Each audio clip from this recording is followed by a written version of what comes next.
मैं सुनील कुमार मंडल, प्रवक्ता RN. College Hardoi. आज आप लोगों के लिए एल्डिहाइड और कीटोन टॉपिक लेकर के आया हूं ऑर्गेनिक केमिस्ट्री में। उम्मीद है आप लोगों को बहुत आसानी से समझ में आ जाएगा। और ना आए तो हमारे कमेंट्स बॉक्स में कमेंट्स जरूर डालें, और अगर पसंद आए तो उसको लाइक करें और सब्सक्राइब भी करें। ठीक है, हम लोग स्टार्ट करते हैं एल्डिहाइड और कीटोन।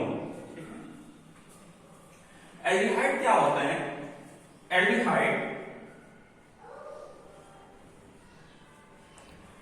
एल्डिहाइड का सामान्य सूत्र होता है CHO।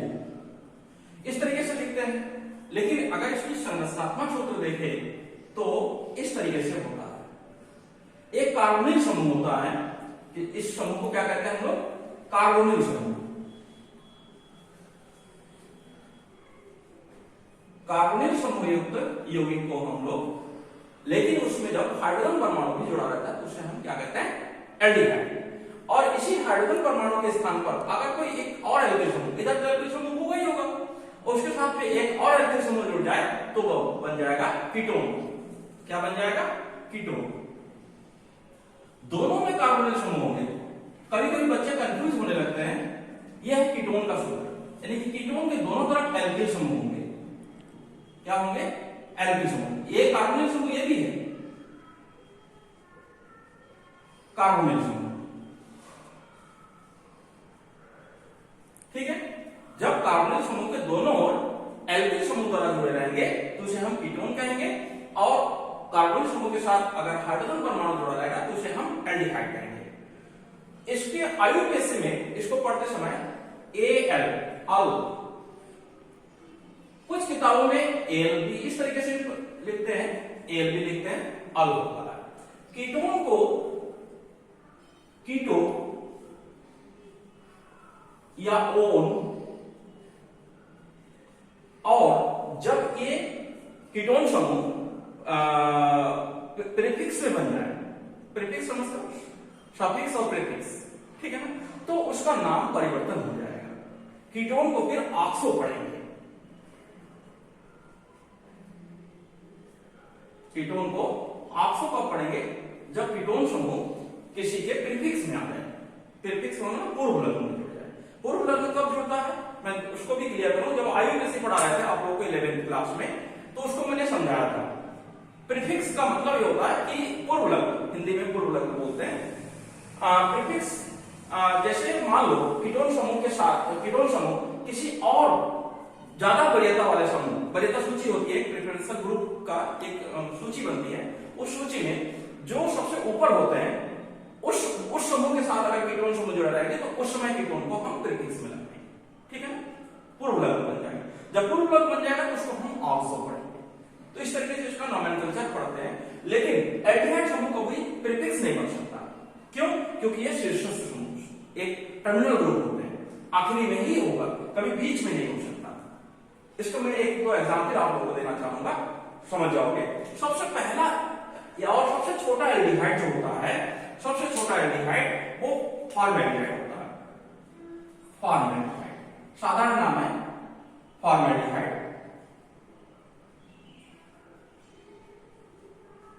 फॉर्मेल्डिहाइड HCHO,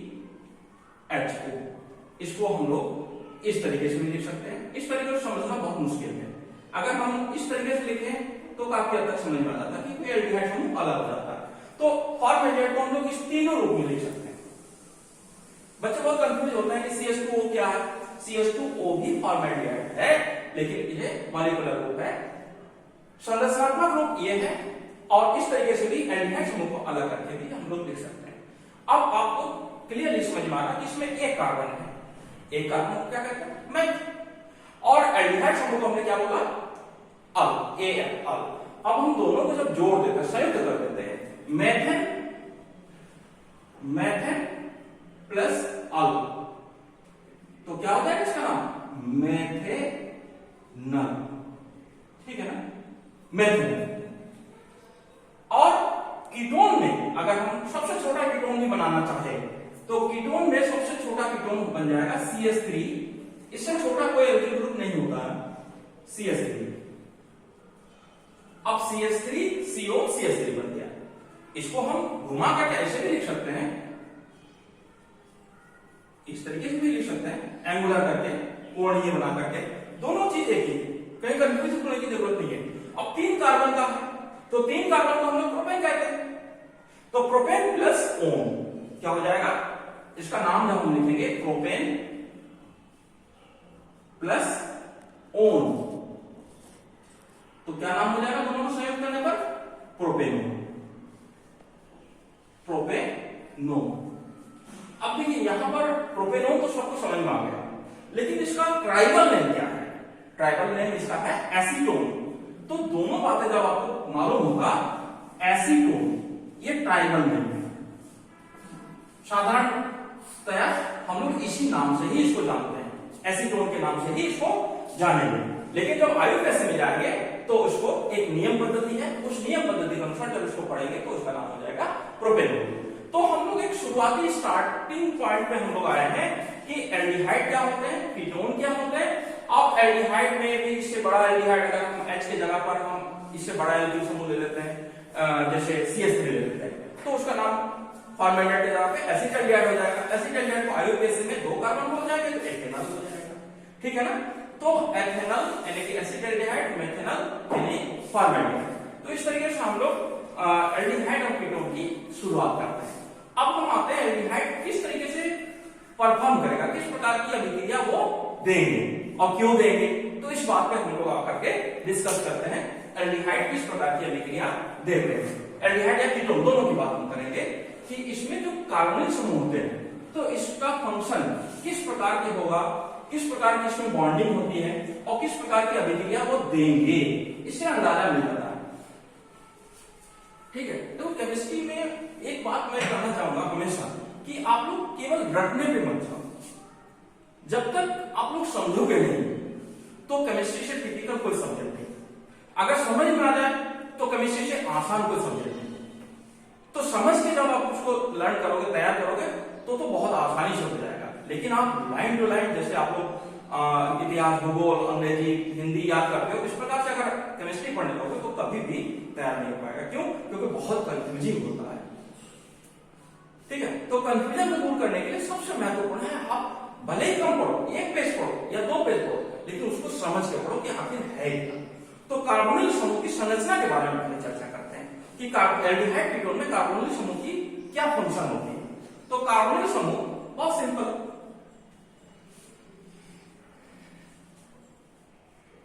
ये कार्बोनिल समूह बहुत सिंपल, डबल बॉन्ड है। तो डबल बॉन्ड का मतलब इसमें पाई बॉन्ड है। आप सभी लोग जानते हो पाई बॉन्ड, सिग्मा बॉन्ड क्या होते हैं, ठीक है। ये 2 बॉन्ड है इसमें, तो एक मान लीजिए इसमें पाई बॉन्ड है और एक है आपका सिग्मा बॉन्ड, ठीक है। अब इसकी संरचना और डिफाइन करें, क्योंकि कार्बन की 4 वैलेंसी होती है, 2 वैलेंसी आपको हाइड्रोजन या एल्किल समूह के साथ जुड़े होंगे और 2 बॉन्ड जो है वो ऑक्सीजन के बीच में जुड़ा होगा। अब फिर इतना तो स्पष्ट है कि कार्बन और ऑक्सीजन के बीच में डबल बॉन्ड है और कार्बन की विद्युत ऋणात्मकता और ऑक्सीजन की विद्युत ऋणात्मकता में अंतर है। कार्बन की विद्युत ऋणात्मकता 2.5 है, ऑक्सीजन की विद्युत ऋणात्मकता 3.5 है। तो दोनों में डिफरेंस होने के कारण इसमें विद्युत द्विध्रुव उत्पन्न हो जाता है, डाइपोल। समझते हो? डाइपोल का मतलब अगर ये पाई बॉन्ड से दुर्बल होते हैं तो पाई बॉन्ड दुर्बल होने के कारण अगर मान लो इसमें पोलैरिटी उत्पन्न हो जाए तो किसी को समझाने की आवश्यकता नहीं है कि जो अधिक विद्युत ऋणी होगा तो अधिक विद्युत ऋणी परमाणु की ओर पाई इलेक्ट्रॉन शिफ्ट कर जाएगा, मूव कर जाएगा। तो इसके ऊपर आंशिक ऋणावेश और इसके ऊपर आंशिक धनावेश, इसे हम कहते हैं द्विध्रुव, डाइपोल। द्विध्रुव क्या हो जाएगा? द्विध्रुव उत्पन्न हो जाएगा, डाइपोल उत्पन्न हो जाएगा, ठीक है। तो डाइपोल की वजह से इसमें आंशिक धनावेश और इसके ऊपर आंशिक ऋणावेश। तो आंशिक धनावेश होने के कारण इसको हम इलेक्ट्रॉन स्नेही यानी इलेक्ट्रोफाइल की संज्ञा दे सकते हैं। इस पॉइंट को हम लोग क्या सकते हैं? इलेक्ट्रोफाइल, इलेक्ट्रॉन स्नेही। क्यों? ये सब हम पढ़ा चुके हैं, फिर भी हम आपको डिफाइन करते हुए चल रहे हैं। इलेक्ट्रॉन स्नेही का मतलब इसको इलेक्ट्रॉन की जरूरत है, यानी कि ऐसे समूह की आवश्यकता है जिस पर इलेक्ट्रॉन रिच हो, इलेक्ट्रॉन की अधिकता हो, यानी कि न्यूक्लियोफाइल। तो ऐसे स्थान पर कौन आकर के जुड़ेगा? न्यूक्लियोफाइल, अर्थात उसके पास ऑलरेडी इलेक्ट्रॉन अधिक है। तो इलेक्ट्रॉन जब अधिक है तो वो ऐसा स्थान चाहेगा जहां पे इलेक्ट्रॉन घनत्व कम है, यानी कि इनको इलेक्ट्रॉन रिच कंपाउंड या ग्रुप की आवश्यकता है। इसके अपोजिट ऑक्सीजन बौद्धिक विद्युत ऋणात्मक था, तो पाई इलेक्ट्रॉन को अपने तरफ शिफ्ट कर लिया, उसके ऊपर नेगेटिव चार्ज आ गया, तो इनको क्या चाहिए? इलेक्ट्रोफाइल। ये नाभिक स्नेही हो जाएगा। जिसके ऊपर नेगेटिव चार्ज होगा इस समूह को हम क्या कहेंगे? नाभिक स्नेही।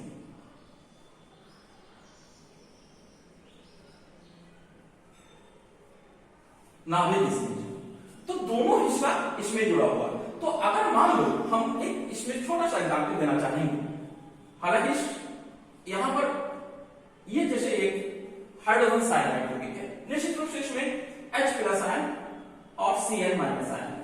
अब आप लोग ये बताइए कि कितना आसान होगा कि इसको आप जब इसमें जोड़ेंगे, क्यों? क्योंकि डबल बॉन्ड है तो निश्चित रूप से योगात्मक अभिक्रिया देंगे। तो योगात्मक अभिक्रिया में ये दो हिस्से हैं, दो, एक यौगिक है उसके दो हिस्से होंगे, H+ आयन और Cl- आयन। तो कहां पे जुड़ेगा? कहां पे जोड़ना होगा? बहुत क्लियर है, क्यों? क्योंकि यहां पर आप जब देख रहे हो इस तरीके के समूह है, तो कौन सा समूह कहां पे जोड़ोगे? जो प्लस आवेश वाला है तो वो यहां पे जुड़ जाएगा, और जो माइनस आवेश वाला है तो वो यहां पे जुड़ जाएगा। तो इस प्रकार से ये नाभिक स्नेही योगात्मक अभिक्रिया हो गया। क्या हो गया? नाभिक स्नेही योगात्मक। योगात्मक मतलब जुड़ गया।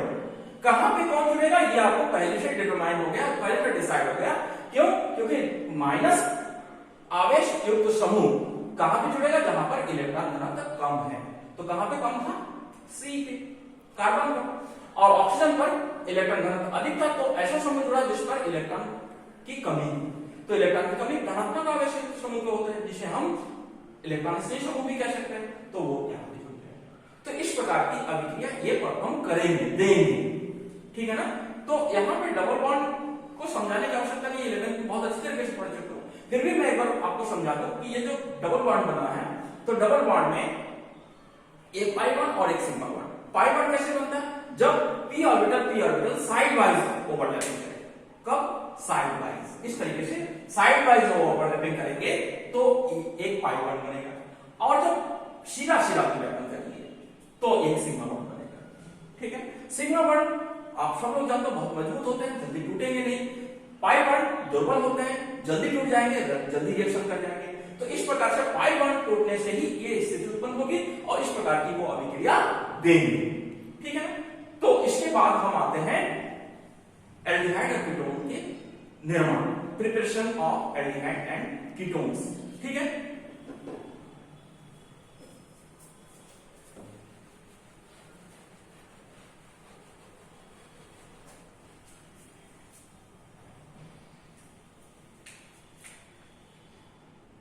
एल्डिहाइड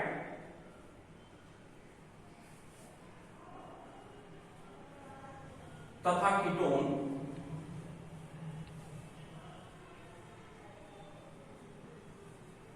बनाने की विधियां।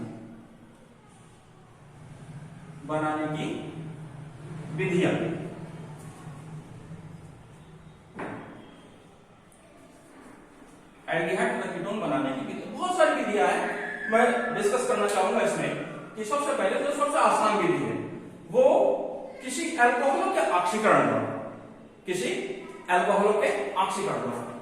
पहली विधि है। अल्कोहल भी बहुत सारे प्रकार के होंगे,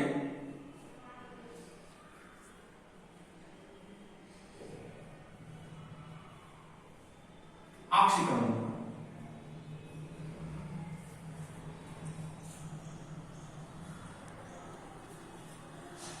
अब बहुत सिंपल पॉइंट है कि जब हम प्राथमिक अल्कोहल का ऑक्सीकरण करेंगे, प्राथमिक अल्कोहल मैंने प्राइमरी सेकेंडरी टर्सरी में समझा चुका हूं इससे पहले वाले टॉपिक पे। तो प्राइमरी अल्कोहल, जैसे प्राइमरी अल्कोहल में सबसे छोटा अल्कोहल है मैथिल अल्कोहल। कौन सा अल्कोहल है? मैथिल अल्कोहल।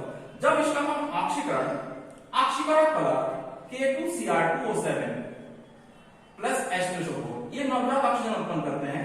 नवजात ऑक्सीजन इसका ऑक्सीकरण कर देंगे किसमें? फॉर्मेल्डिहाइड। ठीक है?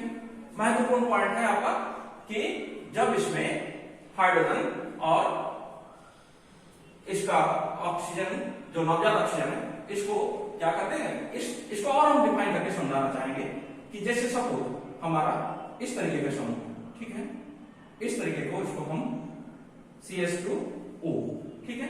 तो अगर ये वाला हिस्सा एल्डिहाइड समूह में परिवर्तित हो जाएगा, कौन सा समूह, CH2O वाला हिस्सा किसमें बन जाएगा, एल्डिहाइड समूह में। अगर इससे हम बड़ा अल्कोहल लेते हैं, सपोज हम मैथिल अल्कोहल लिया है हमने, तो मैथिल अल्कोहल की जगह पर अगर हम एथिल अल्कोहल ले लें, एथिल अल्कोहल को किस तरीके से लिखेंगे, CH3CH2OH, संयुक्त करके भी लिख सकते हैं C2H5OH। इसका अगर हम ऑक्सीकरण कर देंगे, वही ऑक्सीकरण ले लेंगे K2Cr2O7 प्लस H2SO4, तो क्या बन जाएगा, देखिए अभी हमने यहाँ पे समझाया था, ये वाला समूह इतना वाला हिस्सा किसमें बदल जाएगा, CHO में, और ये यही रहेगा CH3CHO। अब आप लोगों को बहुत ज्यादा रटना नहीं पड़ेगा, आपको समझ में आ गया कि CH2OH वाला हिस्सा जो ऑक्सीकारक पदार्थ की सहायता से एल्डिहाइड समूह बन जाएगा, जिसका नाम फॉर्मल्डिहाइड, ऊपर वाले का नाम,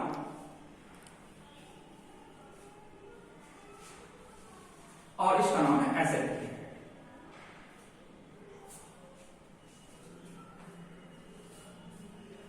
ये दोनों प्राइमरी अल्कोहल, कौन सा अल्कोहल था, 1 डिग्री अल्कोहल। अगर हम 2 डिग्री अल्कोहल लेते हैं, 2 डिग्री अल्कोहल का मतलब आइसोप्रोपिल अल्कोहल, तो आइसोप्रोपिल अल्कोहल किस तरीके से लिखेंगे, CH3CHOH CH3, इसका नाम है आइसोप्रोपिल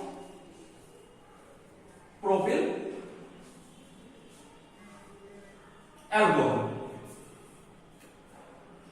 आइसोप्रोपिल अल्कोहल एक 2 डिग्री अल्कोहल, कैसा अल्कोहल है, 2 डिग्री अल्कोहल।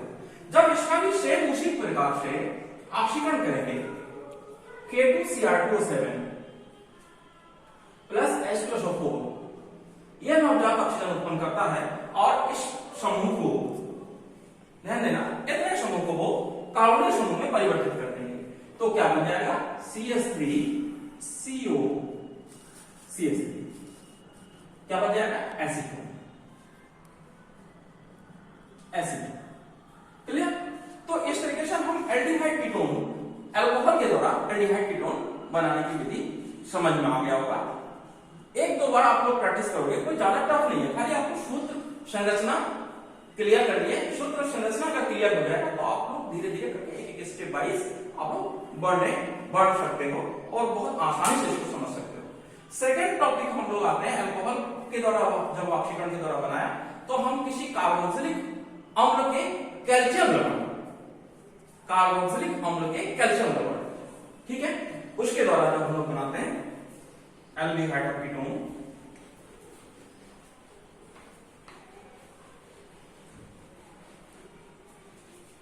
कार्बोक्सिलिक अम्ल के कैल्शियम लवण,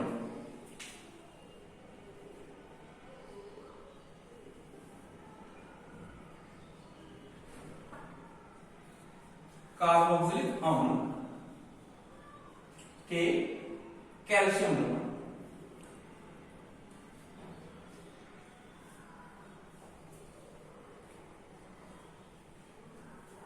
इसको वशीय अम्ल भी कहते हैं, कार्बोक्सिलिक अम्ल को वशीय अम्ल, फैटी एसिड्स, ठीक है। तो कार्बोक्सिलिक अम्ल, जैसे सबसे पहले छोटा कार्बोक्सिलिक अम्ल जैसे फॉर्मिक अम्ल, ठीक है, फॉर्मिक अम्ल को जब हम के दो अणु जब चूने के पानी में लेते हैं तो ये HCOOC कैल्शियम फॉर्मेट, क्या बन जाएगा, कैल्शियम फॉर्मेट।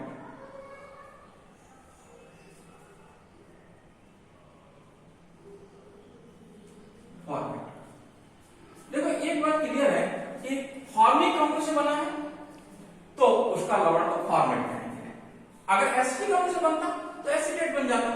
तो कैल्शियम फॉर्मेट को अगर हम शुष्क आसवन करते, शुष्क आसवन का मतलब गर्म करते, ठीक है, एक रिटार्ड में रख करके इसको अगर हम गर्म करते, हीट करते, सीधे सीधे अगर आपको लिखना है हीट के लिए सिंबल बना दिया ट्रायंगल टाइप का, तो ये हीटिंग के शो करता है। अगर कैल्शियम फॉर्मेट को गर्म कर देंगे तो आप लोग इसको ध्यान से देखिएगा, यहां से कैल्शियम कार्बोनेट अलग हो जाएगा। कैल्शियम कार्बोनेट CaCO3, तो CaCO और यहां से एक O दिखाई दे रहा है, CaCOO और एक O, CaCO3, तो CaCO3 अलग हो गया, तो बचा क्या HCHO प्लस CaCO3, इसका नाम क्या है फॉर्मेल्डिहाइड। फॉर्मेल्डिहाइड, ठीक है ना। कैल्शियम फॉर्मेट को जब गर्म करते हैं तो फॉर्मेल्डिहाइड बन जाता है, ठीक है। अगर हम इसी प्रकार से अगर हम फॉर्मिक अम्ल के बना हुआ लवण के स्थान पर अगर एसिटिक अम्ल के बना हुआ लवण ले ले, तो एसिटिक अम्ल का सूत्र होता है CH3COOH, ठीक है। CH3COOH को अगर हम चूने के पानी के साथ क्रिया करा दे तो कैल्शियम लवण बन जाएगा, कैल्शियम एसिटेट, ठीक है। कैल्शियम लवण कौन सा होगा, कैल्शियम एसिटेट होगा, कैल्शियम एसिटेट होगा। और कैल्शियम एसिटेट को अगर हम हीट कर दें, गर्म कर दें, ठीक है, कैल्शियम एसिटेट को अगर गर्म कर दे तो यहां पर क्या हो जाएगा, वही जैसा इसमें समझाया बिल्कुल सेम, क्या बन जाएगा CaCO3 और क्या बचेगा CH3CO CH3 प्लस CaCO3, या क्या बन गया एसीटोन, एसीटोन बन गया, ठीक है ना। तो एसिटिक अम्ल का कैल्शियम लवण कैल्शियम फॉर्मेट है, कैल्शियम एसिटेट है, और कैल्शियम एसिटेट को जब गर्म किया तो एसीटोन बन गया, ठीक है ना, एसीटोन। क्लियर से समझ लीजिए, एसीटोन बन गया।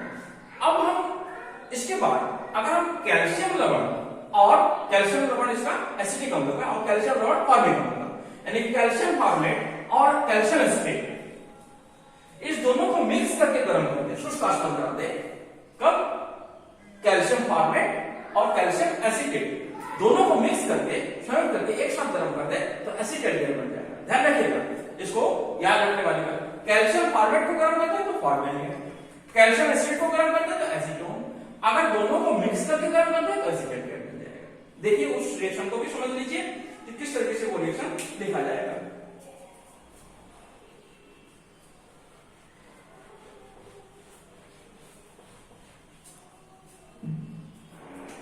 Calcium acetate CH3 CO CH3 CO, ये कैल्शियम एसिटेट है, प्लस कैल्शियम फॉर्मेट CaOCOH, ये कैल्शियम फॉर्मेट है। क्या है, कैल्शियम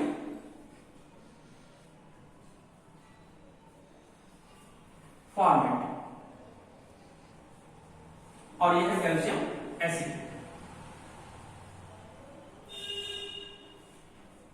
कैल्शियम एसिड।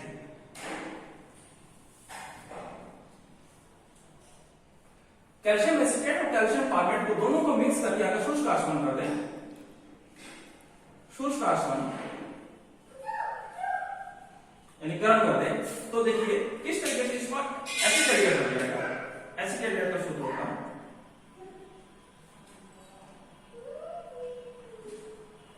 यहां से, तो आपका ये लीविंग ग्रुप हो गया, क्या हो गया, लीविंग ग्रुप हो गया, इस तरीके से निकल जाएगा। और CH3CHO दो अणु बन जाएगा, CH3C एसिड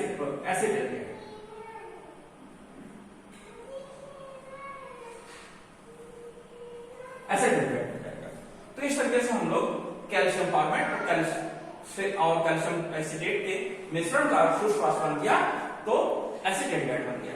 इस प्रकार से हम लोग और भी बहुत सारे पदार्थ हैं, जैसे एल्डिहाइड कीटोन बनाने की बहुत सारी विधियां हैं, अगर उस विधियों का प्रयोग करेंगे, जैसे हम लोग ग्रिग्नार्ड अभिकर्मक एक बहुत महत्वपूर्ण अभिकर्मक है, उस पर आते हैं। ग्रिग्नार्ड अभिकर्मक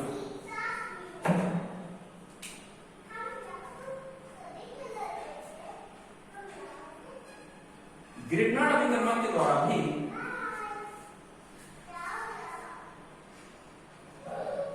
ग्रिग्नार्ड अभिकर्मक RMGX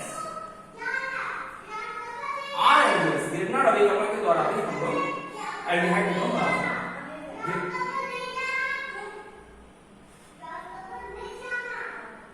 कैसे ग्रिग्नार्ड अभिकर्मक, जैसे हम सपोज इस तरीके से लिखते हैं RMGX, ठीक है। अब इसकी अगर क्रिया कराते हैं तो यहां पर क्या होगा, इसके ऊपर पॉजिटिव चार्ज होगा, इसके ऊपर नेगेटिव चार्ज होगा, पार्शियल पॉजिटिव चार्ज, इसके ऊपर पार्शियल नेगेटिव चार्ज, और इसमें इसके ऊपर पार्शियल पॉजिटिव चार्ज, इसके ऊपर पार्शियल नेगेटिव चार्ज।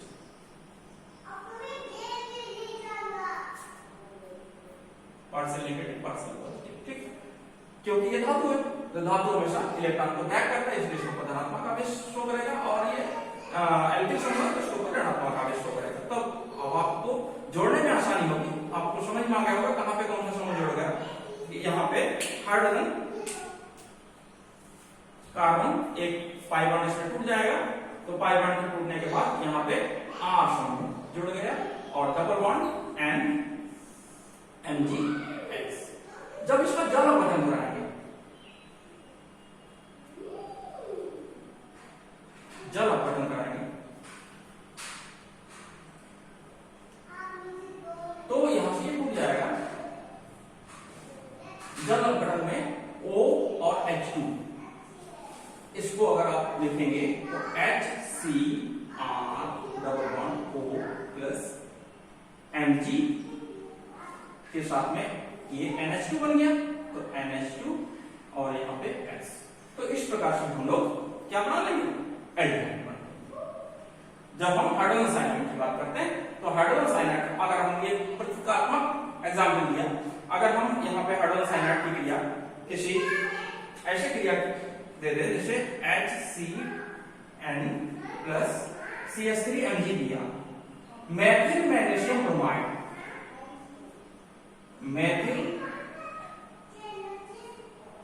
मैग्नीशियम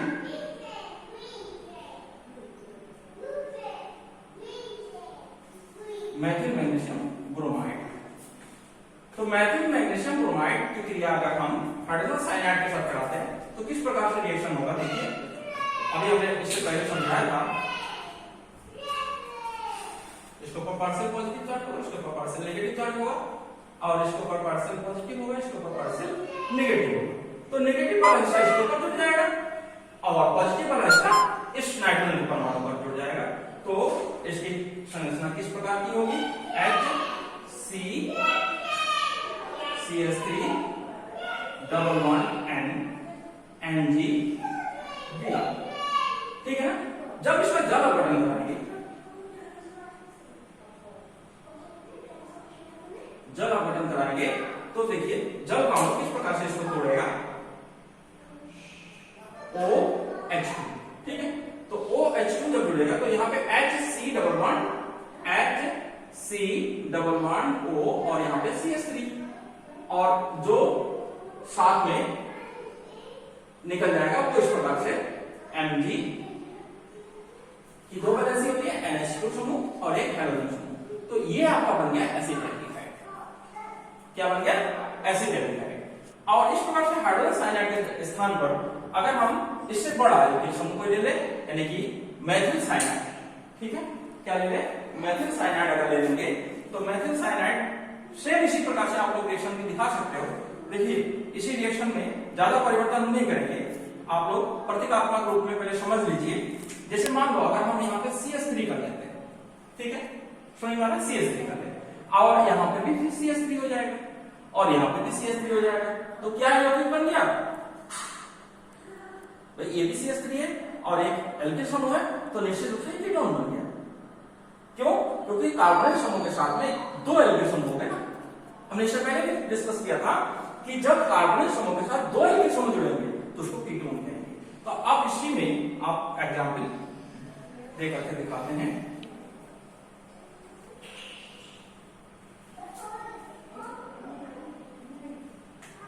जैसे CH3 triple bond N, methyl cyanide,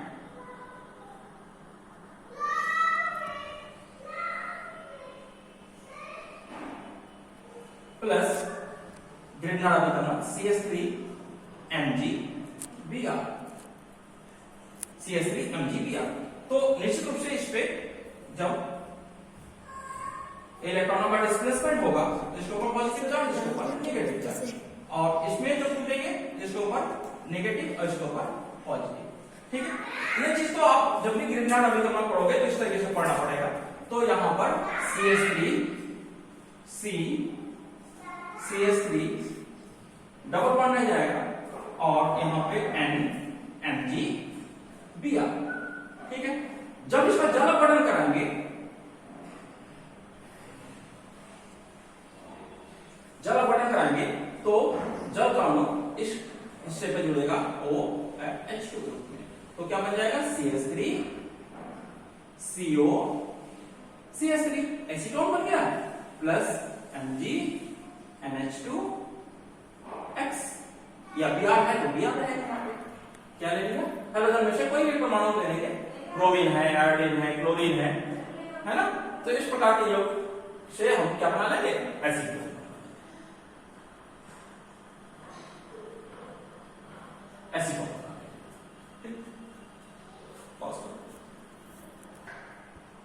तो इसके बाद आपको इसमें बहुत बड़ा टॉपिक है, तो इसके अगले पार्ट में हम इसके अगला हिस्सा जो प्रिपरेशन के लिए अभी बचे हुए हैं, फिर इसके रिएक्शंस भी होंगे, तो उसको हम विधिवत और डिटेल में ठीक है समझा देंगे। फिलहाल आज यहीं पे समाप्त करते हैं। धन्यवाद।